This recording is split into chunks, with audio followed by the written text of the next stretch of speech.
time, if you please raise your hand. Let our guys know your name and affiliation, and please silence your cell phones. Right, CJ? Yeah. Okay, questions for these guys? Yep, got two right here. Keith Red, WUDR Dayton. For both of you guys, doesn't mind who starts, but Dayton, a lot of guys, a lot of different faces you're going to have to match up with. What's the preparation been like so far? Today in practice, we're going to go over a lot of their tendencies against the zone. We know they got a lot of different players that can do multiple things. So, Dayton's a tough matchup, but we're going to, prepare as much as possible for the game tomorrow.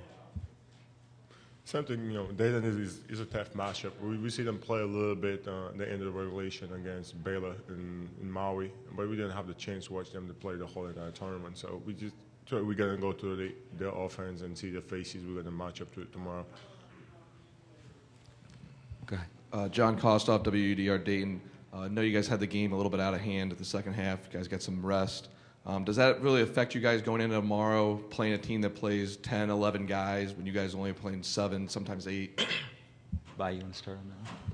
I think this doesn't going to make a difference because we're just going to go ahead and play our game. It doesn't matter. If they play 9, 10 guys, we play 7 or 6. We're just going to go ahead and play our game. I know everybody's in there going to play the hardest they can, so I think we're just going to play smart and just play the game. Yeah, they had their style, we have our style, and they rotate a lot of guys in and out frequently, and for us, we play our starters majority of the game, but it's been effective that way, so I don't see no problem with it. Right here to the right. Trevor Haas, the Daily Orange. Bob, we've seen you and Rock get in a lot of foul trouble lately in the latter part of the season. How are you guys trying to fix that problem? Why do you think it's happening? Foul trouble is we just play hard as we can. We use every foul we have, we're going to use it and put the guys online if we can. And I think everybody think about, you're getting in foul trouble, they're in foul trouble. We're just going to go ahead and play the game. We're not going to the game, we're going to get in foul trouble. We're just going to go ahead and play the game because every team you play, you're going to have an inside presence somehow. So we're just going to go ahead and play the game and not worry about the foul trouble because if you worry about it, you're not going to play the best of your ability. So when you get 3 or 4, you're not thinking like, I can't get my 5th. You're just playing the same way. I'm just playing.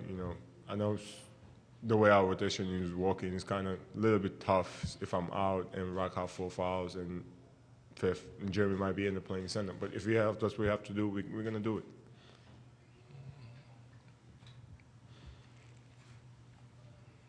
Other questions for CJ or Baye?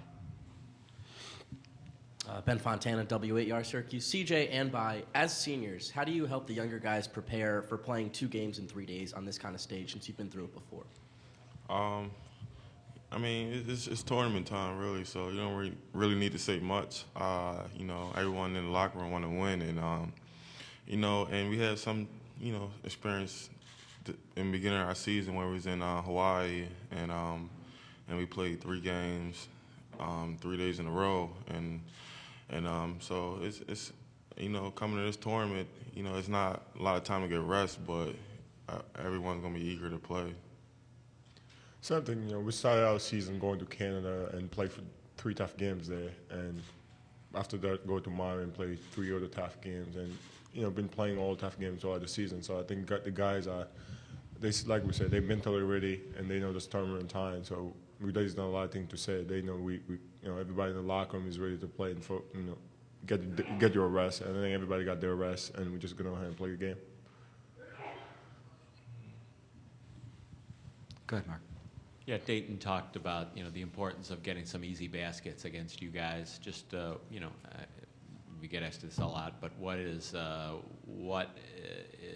the key for you guys to being so good at limiting it being in transition, defense in transition? We do a good job of getting back.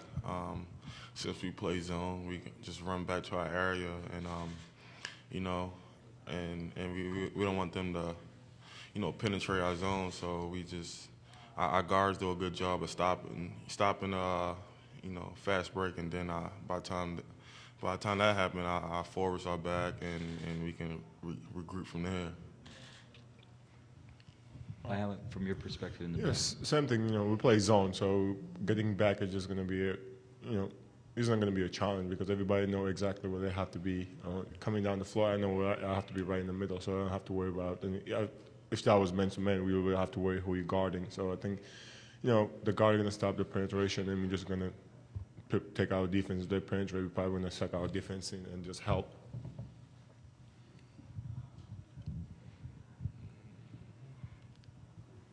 Any other questions for our student athletes from Syracuse?